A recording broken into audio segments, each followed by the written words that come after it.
नमस्कार साथियों। आप सभी का इंग्लिश कैंपस पर स्वागत है। मैं हूं आपके सबके साथ आशीष तिवारी। आज हम बात करेंगे, हमारे साथ है चंदन। चंदन का जो स्नातक हुआ है वो शिवाजी कॉलेज दिल्ली विश्वविद्यालय से हुआ है। स्नातक इनका दिल्ली विश्वविद्यालय के हिंदी डिपार्टमेंट से हुआ है। और हाल ही जो नेट जून 2024 का रिजल्ट आया उसमें इनका जेआरएफ क्वालिफाइड हुआ है। तो आज हम इनसे जेआरएफ है कुछ संबंधित और यूजीसी नेट की बातें, हिंदी साहित्य से इनका विषय है तो उससे बातें करेंगे उससे रिलेटेड। सबसे बड़ी बात यह है कि हिंदी साहित्य में इनके 81 क्वेश्चन सही हुए हैं। तो ये एक बड़ी अचीवमेंट होती है इतने सारे प्रश्न सही कर पाना। तो उसके संबंध में बात करेंगे। चंदन, स्वागत है आपका। धन्यवाद भैया। एक बात और है कि मेरे जूनियर हैं, हिंदी डिपार्टमेंट में मेरे जूनियर थे। तो हमारा व्यक्तिगत परिचय, व्यक्तिगत संबंध पहले से भी रहा है। तो सबसे पहला तो यही है कि तुम घर वालों को आपने बताया तो उनको कैसा लगा, उनका क्या रिएक्शन रहा, सबसे पहले ये बताइए। भैया मैं आजमगढ़ के एक छोटे से गांव से आता हूं, तो घर पे जब मैंने बताया तो उनको केवल ये जानना होता है कि तुम पास हुए, फर्स्ट क्लास हुए, और उन्हें यही समझ है। उन्हें इस बात की जी। बिल्कुल समझ नहीं है कि इस परीक्षा को पास करने के बाद हम किस योग्य होंगे और इसका यूज क्या है। तो मैंने उन्हें हाँ। साधारण शब्दों में बताया कि इसके लिए मैं असिस्टेंट प्रोफेसर बन सकता हूँ, और पीएचडी में जब मैं एडमिशन लूंगा तो मुझे कम से कम 40,000 रुपये महीना के हिसाब से पढ़ने के लिए सरकार की तरफ से पैसे भी। खर्च दिया जाएगा।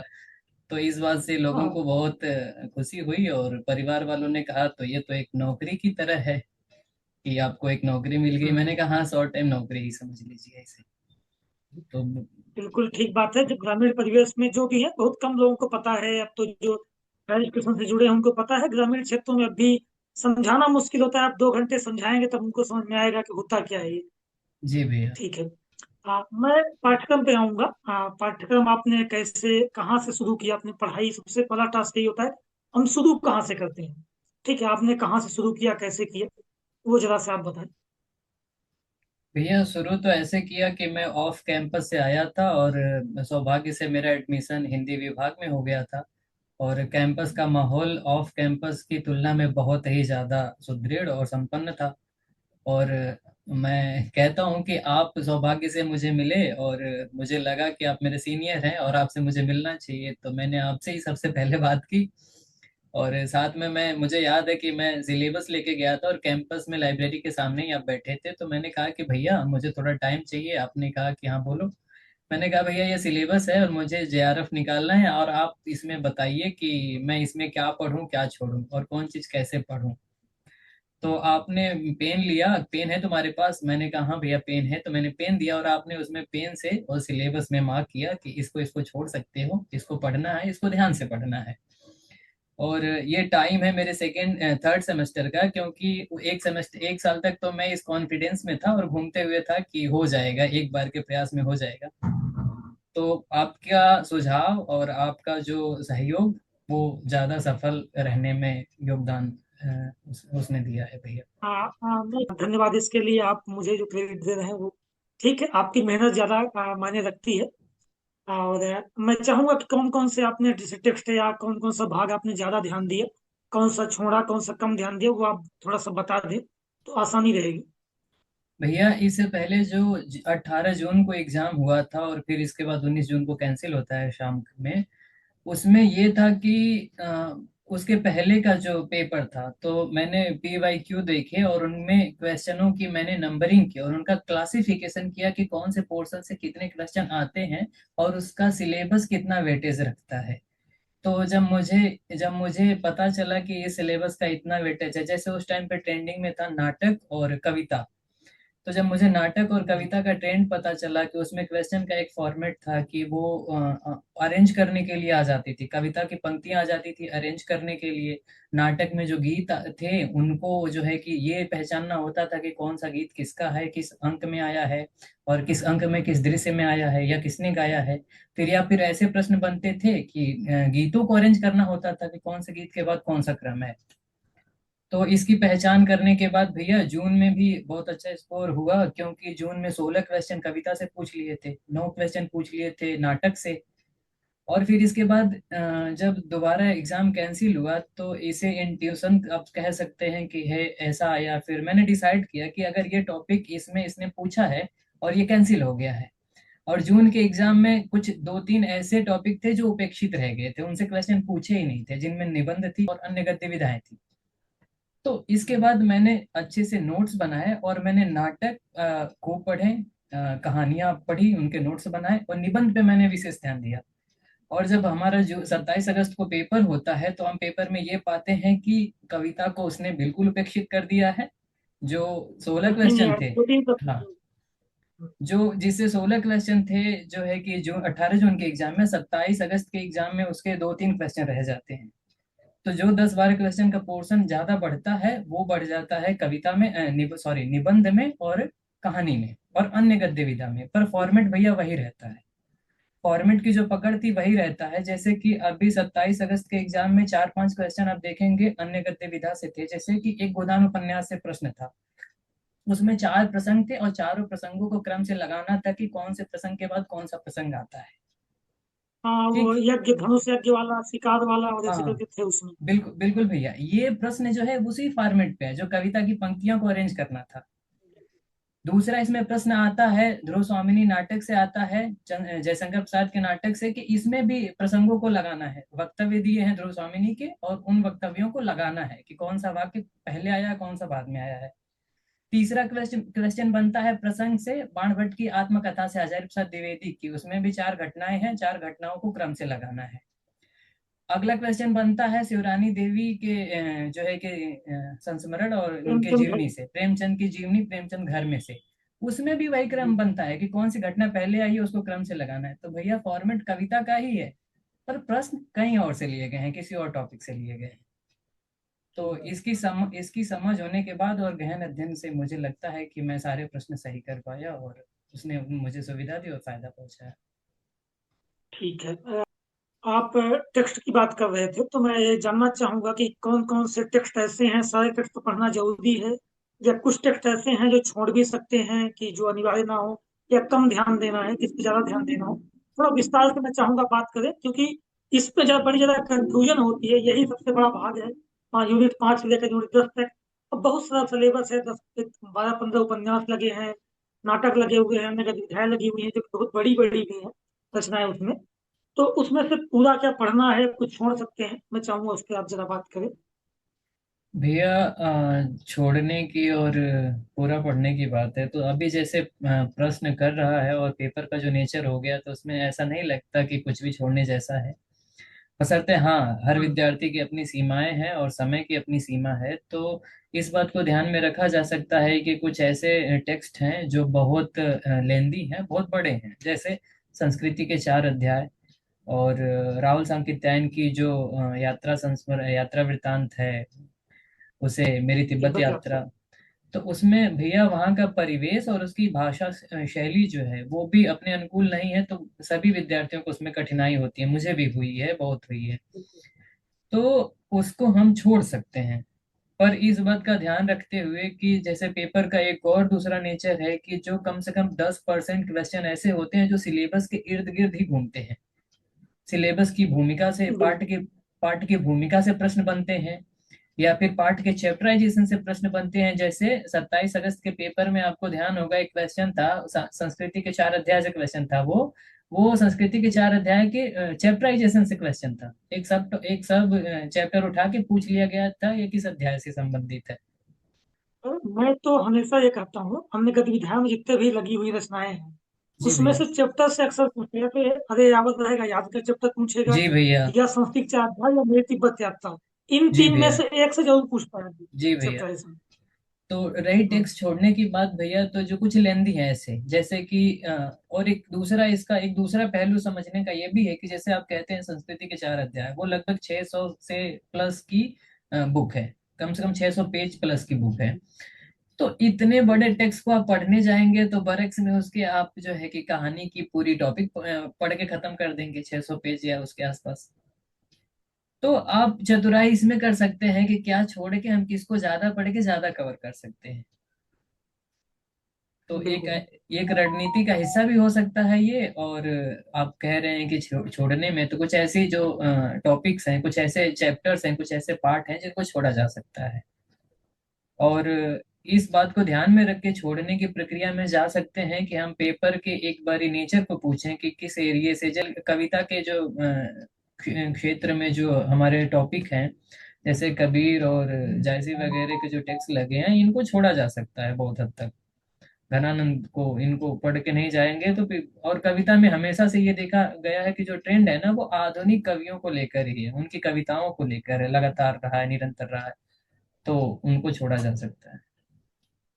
ठीक बात है। कुल मिला के बात ये है कि जो छोड़े उनकी डिटेलिंग अवश्य कर ले, पेपर के नेचर के हिसाब से उनकी जी। भूमिका पढ़ लें, उनके चैप्टराइजेशन पढ़ लें, उनकी डिटेलिंग करके जाएं जिनको जी। छोड़ रहे हैं आप।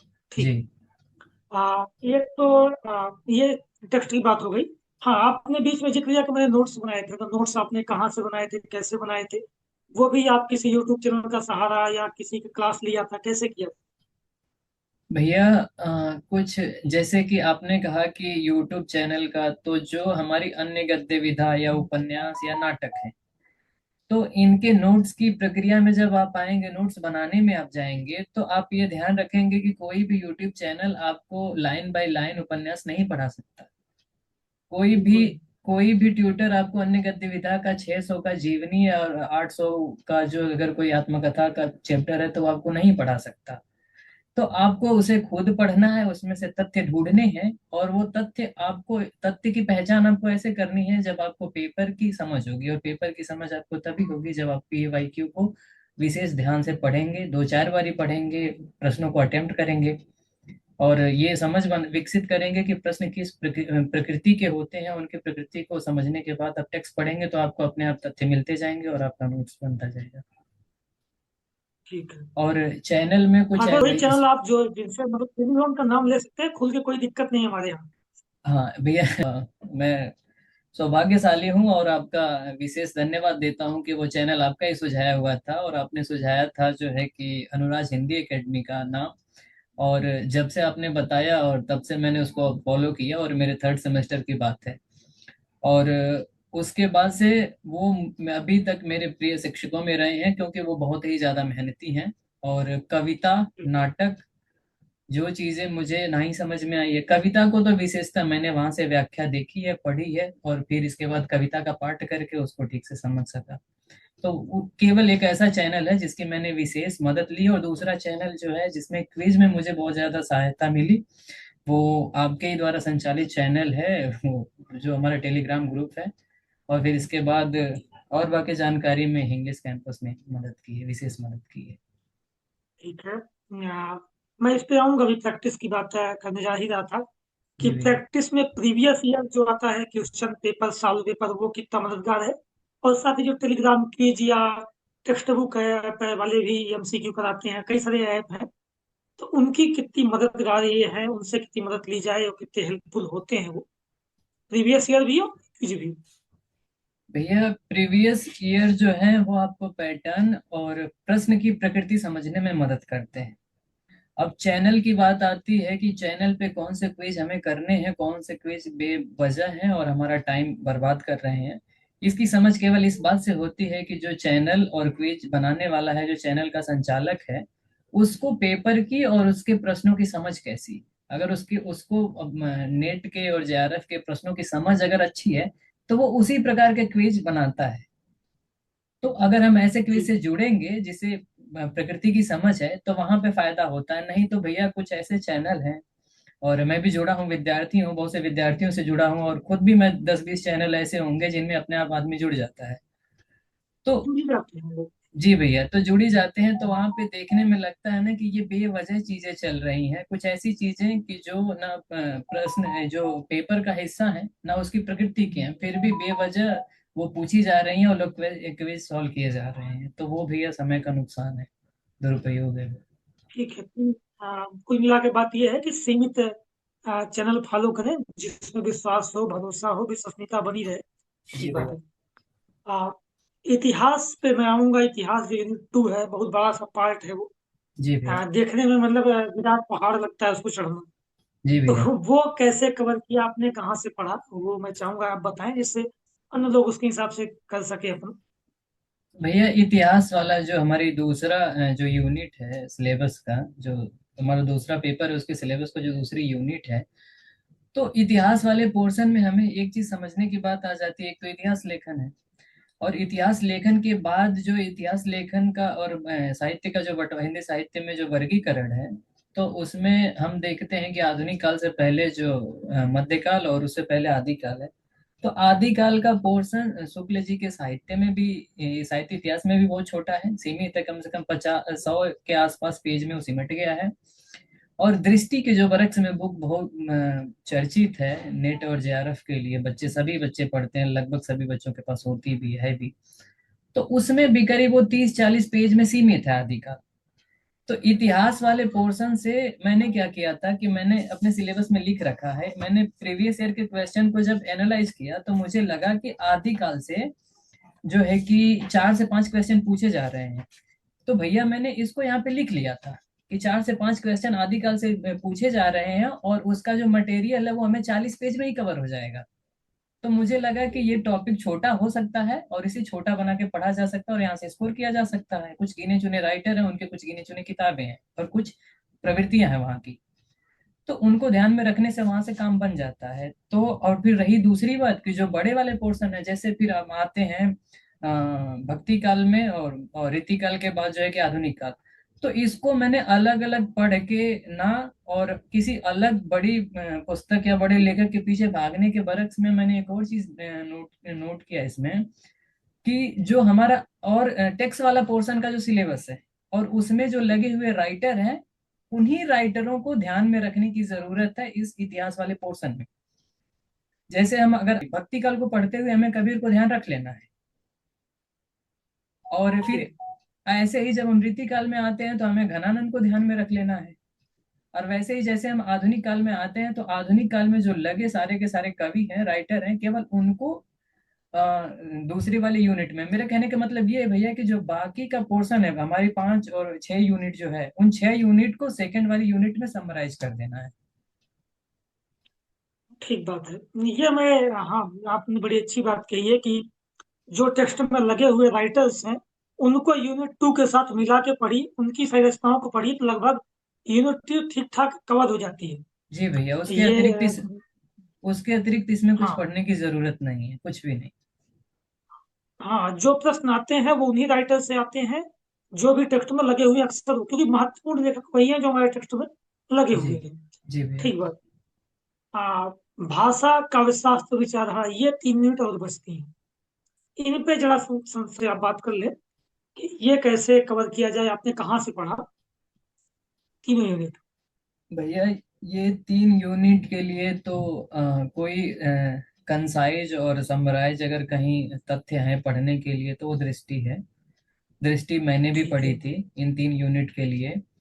और दूसरी चीज ये है कि इस बारी मैं कहूंगा कि इस बारी जो वैचारिकी के प्रश्न थे, वो दृष्टि से बनने वाले नहीं थे। उनके लिए ज्यादा डिटेलिंग करने की जरूरत थी, हर एक विचारक और हर एक सुधारक को लेकर के। पर अगर अगर हमें कोई तथ्य देखना हो, अगर कोई ऐसी पुस्तक है, तो भैया मेरी जानकारी में दृष्टि है, और मैंने वहीं से पढ़ा था इस चीज को, और क्वेश्चन कुछ बन भी गए थे। ठीक है।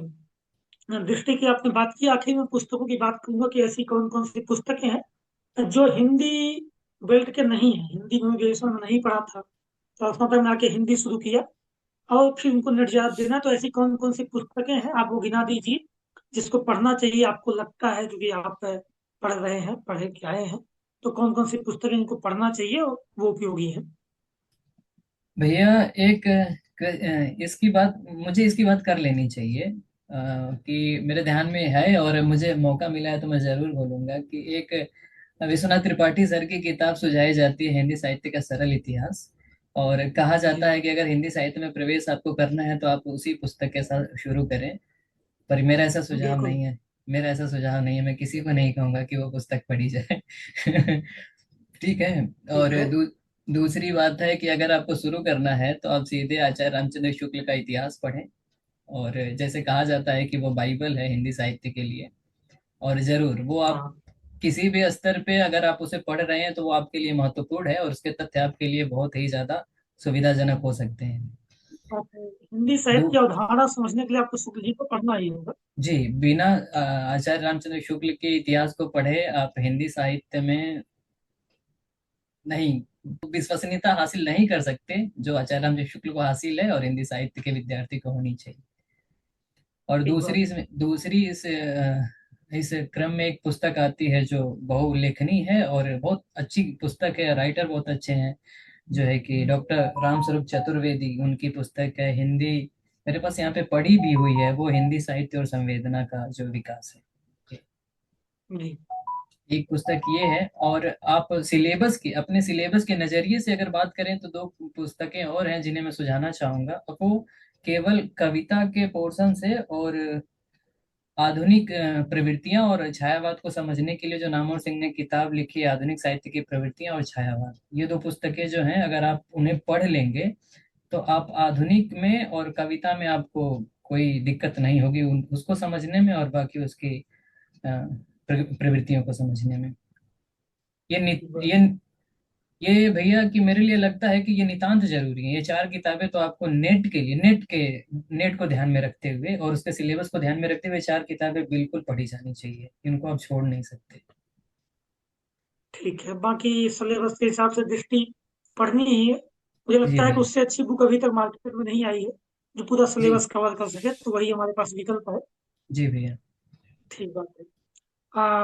कुछ और बातें आप दिसंबर की परीक्षा जो कि 2 ढाई महीने शेष है, जी भैया। तो हिंदी साहित्य के जो हिंदी का हमारा जो विषय है उसको लेकर कुछ आप और सुझाव देना चाहें, या आप कुछ क्या। भैया इसको लेके सुझाव तो यही है कि जैसे अभी हमने बात की कि हमने जिन चार किताबों को गिनाया है, और दृष्टि ऑब्वियसली जैसे आपने उसको ऐड किया, उसको लेकर पांच किताबों की ही बात की हमने। इन पांच किताबों में दृष्टि तो आप पढ़ ही जाइए। तीन टॉपिक आपको लगता है कि वहां से कवर हो सकते हैं तो वो तो बिल्कुल है, बाकी जो बचे टॉपिक हैं वो उसे भी आप पढ़ जाइए। लेकिन एक चीज है, मैं कह देना चाहता हूँ, आपको किसी भुलावे में कोई रखे तो वो अलग बात है, मैं नहीं रखना चाहता, और वो ये है कि आप बिना टेक्स्ट पढ़े सफलता से बहुत दूर है। इस परीक्षा में बिना टेक्स्ट पढ़े सफलता से बहुत दूर है। एकदम एकदम सही बात। मूल टेक्स्ट पढ़े बिना आप वर्तमान में जियारत तो नहीं हो सकते हैं। हम्म। तो अगर आप ये ठीक बात। पूछें कि कौन कौन सी किताबें हैं बता दीजिए पढ़ लें तो उसका नेट हो जाए और जेआरएफ हो जाए, तो ये अगर कोई दिसंबर से पहले एक लिस्ट दे देता था कि ये पांच छह किताबें पढ़ लीजिए और ये हो जाएगा, पर दिसंबर के बाद से जो टेक्स्ट का पोर्शन है वो 70% से कहीं अधिक हो गया है। और बिल्कुल। तो आपको सारे टेक्स्ट पढ़ने हैं। अब इस टेक्स्ट में आपकी स्पीड क्या है और आप कितना तथ्यों को रख सकते हैं, ये आप पर निर्भर करता है, और अपनी आप सीमा के हिसाब से अपनी स्ट्रेटेजी बनाइए और आगे बढ़िए। ठीक बात है चंदन। लगभग हमने सारी बातें जो भी काम की हैं वो की हैं। आगे हम फिर कभी जुड़ेंगे ऑनलाइन मीटिंग, या फिर कुछ ऐसी मीटिंग भी रखेंगे जिसमें सारे प्रश्न सभी बच्चों के भी आ जाए। जी हम भैया। जूम मीटिंग रख लिया करेंगे और माइक्रोसॉफ्ट मीटिंग कर लेंगे, कुछ चीज़ें आगे चलेंगी। ठीक है। बहुत बहुत धन्यवाद आपका ये धन्यवाद सारे भैया। सुझाव देने के लिए, अपना अनुभव शेयर धन्यवाद। करने के लिए।